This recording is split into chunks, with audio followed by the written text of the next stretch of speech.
Alligator Sermon 10, Possum Daddy. Kate had volunteered for a time at the state mental hospital north of Austin. The staff knew her, and when she checked herself in as a patient after fleeing the trailer in the country, they got her settled in her dorm room and sometimes dropped by to talk with her and cheer her up. She kept a sketchbook with her and occasionally sketched the other patients if they would allow it. I came to visit her and she showed me around with ironic staring graciousness. She was in a mood. She asked if I wanted to hear any lunatic jokes. I told her to quit it. After she settled down, she told me a sketchy story of what had happened, or at least what she had imagined had happened, in the last 2 days in the country. At 2 a.m., the noise woke her. Thunderous scratching, claw against wood in the liquid darkness. Kate loved all the animals of the woods, but this was a step beyond that. This was terror. She shook Sam so he would hear it too. It's that possum. He had him a nest in back of the water heater, a bitch with a row of babies. I cleaned him out and nailed a board over the hole in the bathroom floor where the dryer vent used to go. He keeps scratching, Sam. He's going to get through. All right, I'll put poison. Next morning, Gwen walked into the bedroom with the box of arsenic.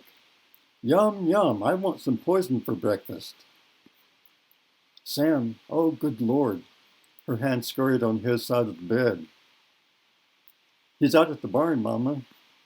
Oh, Lord, he's going to kill the possum. I have to save it. She got up, ran out of the bedroom, down the hall, out the metal door, down the wooden steps. She looked under the trailer beneath where she thought the bathroom was. An empty bowl sat in the dirt.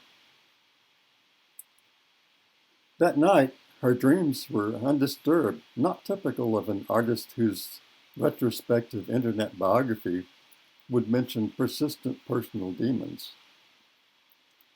She woke up happy for once.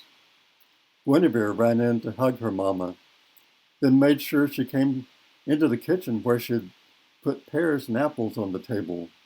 She ran off to her daddy. Kate put her hat on, took up her staff, and tucked a sketchbook under her arm. Outside on her walk, she drew vegetal forms, seed pods, knobby joints. Within their tangle lurked heat and mad germination. Yes, live and live again. She thought of sex, plant sex, dark moist places, fibers, endlessly spooled out. She looked beneath an oak tree where grass couldn't grow in the damp shade. The acorns on the black ground seemed to jitter and rock, as if in agony. She looked more closely. They were tenanted, tunneled by worms. She sketched the small invaded forms, but afterward suspected she had erred, giving the invaders, the worms, looks of triumph. Little pirates, men. She turned the page, got it away from her. The image had been right, but triumph was no expression for worms. They were innocent of their fierceness. She had sinned, and a brutal cloud might reach down and pluck her. Worse, she might become good in the human sense, like Rob in his story. A word appeared in her mind. Father. The grass on the hill shone with sunlight, waved in the wind. Hurry, hurry home. Father. Her laced boot struck the carcass then, ripping its soft putrescence. Maggots gone broadcast. Belly open, the possum smiled with bright teeth. Father. Hurry, hurry home. The day was gone. It was night again. In the bathroom, the board Sam had put was no good. The possum came right up. He didn't hurry. He went to pad around in the kitchen. Claws tapped on the linoleum. Sniff, sniff, touching his nose to the cabinet door. He turned around, sneezed.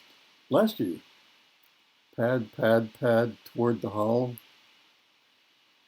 The sinner waited, clutching her bedclothes, which were drenched and nauseating. The possum arrived at the wall where the open bedroom door was set. He crouched patiently. The sinner got up and came. She kneeled at the wall where the open bedroom door was set. From the other side, a powerful stench was rising. The sinner brought her frail hands together in front of her.